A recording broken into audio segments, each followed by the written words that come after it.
Greetings. I am Dr. Samuel Edwards. Before I say anything else, my location is. This is near. Now that's out of the way. Let's get on to my research. Have you ever heard of the dimensional theory? Which there can be multiple dimensions where different things happen. For instance, our heads can be watermelons, while our bodies can be pears. In other instance of that, there's always a different thing in each dimension. Neither dimension are the same. But for the reason why I'm researching them, so I can fucking find the bastard that killed my parents. You end up stopping, remembering what happened that fateful day you let in the bastard that killed your parents.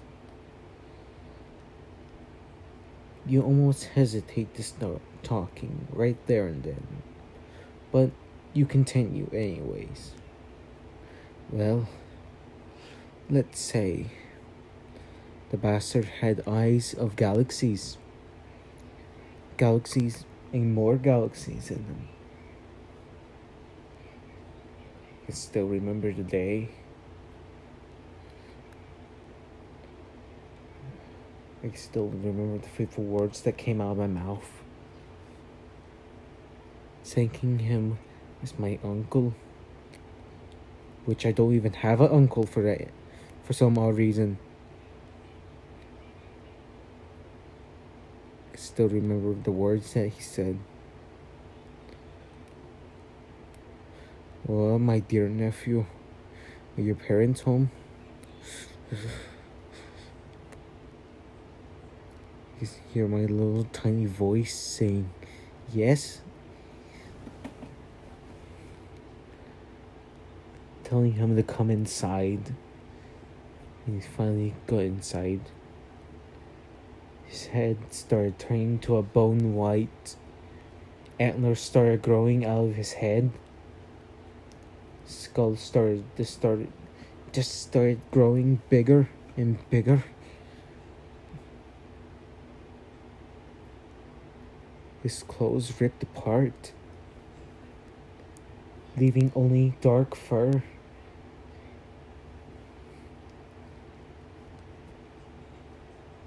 Couldn't fucking believe it. Before I could even do anything, I could hear my father screaming at the top of his lungs, hearing my mother beg for mercy.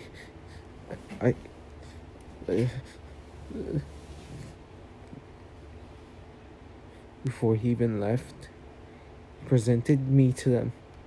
Presented me to their mangled corpses. Could see one of their organs. Could see my mother's tears. Before he even left, he said this to me. You are mine, and never forget that.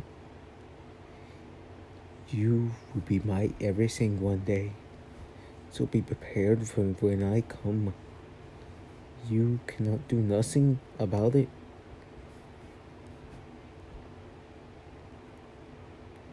Then he vanished out of thin air. A few hours, the police came by, asked me what happened, and what I told them. They just started laughing at me, calling me insane.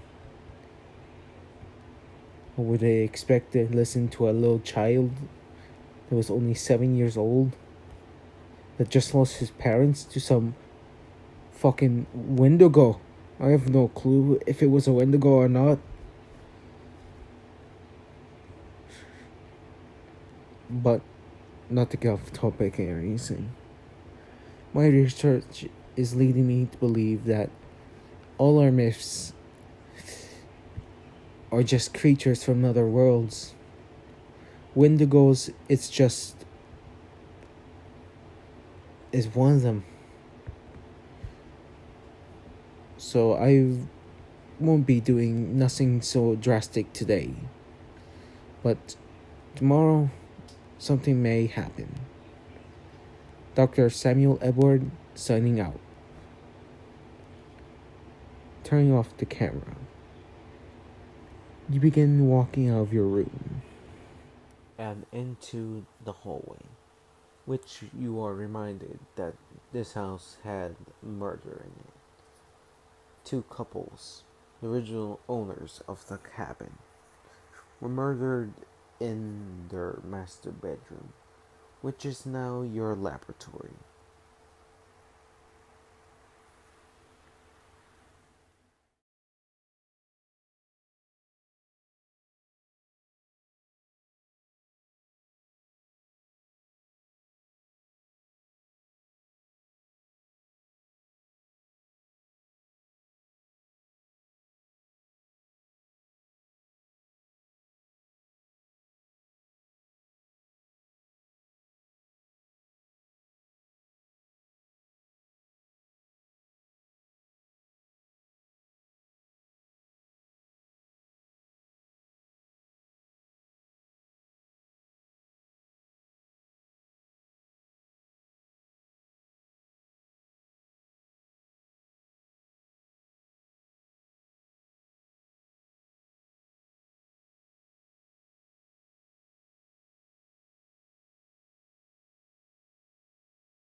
After hearing that noise, you instantly book it right back into the house, locking the door behind you, going underneath the counter for your shotgun, which you always keep under there in case of robbery.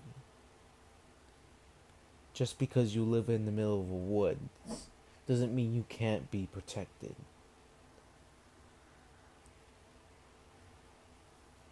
You were able to see nothing outside, which is good, meaning that it wasn't so close to the house. But not taking no chance, you proceed to lock every single entrance, even starting up the chimney.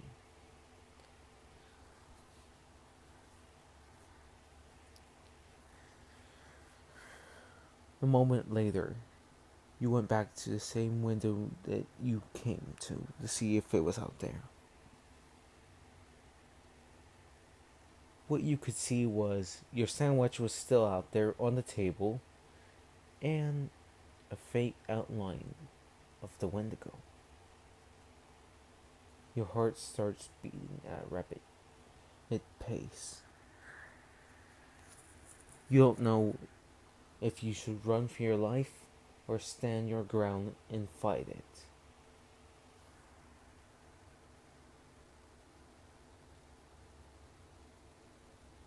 But instead of doing either, you just stand there, frozen, like you're a piece of ice, ready to break at any moment. But not now.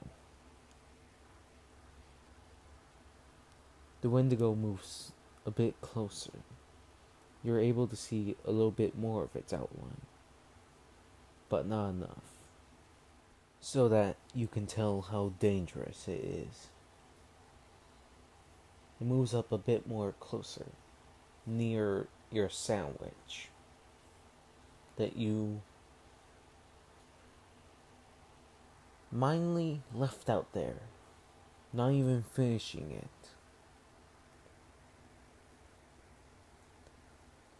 It moves up one last time before you're able to see it, standing on the log that you were going to chop up for kindling.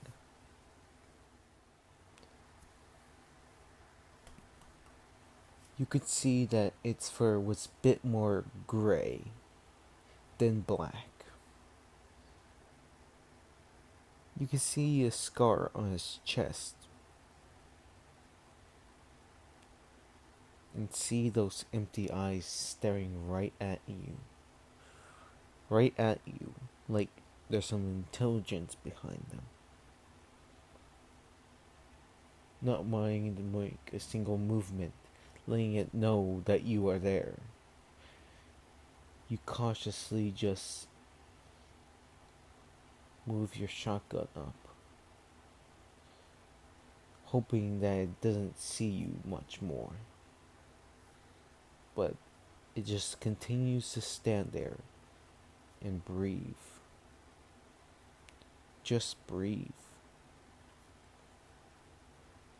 Looking a bit more closer at it, you can see that its claws are razor sharp.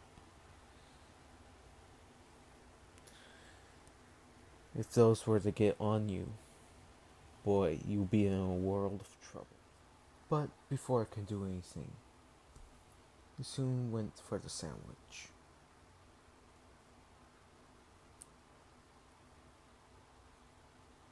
Instead of eating it, he just started walking towards where I was.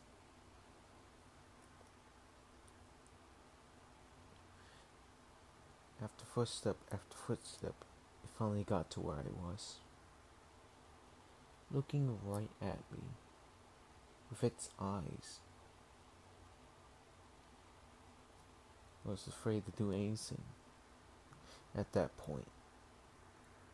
Looking into a killer's eyes is something you never want to experience in your life.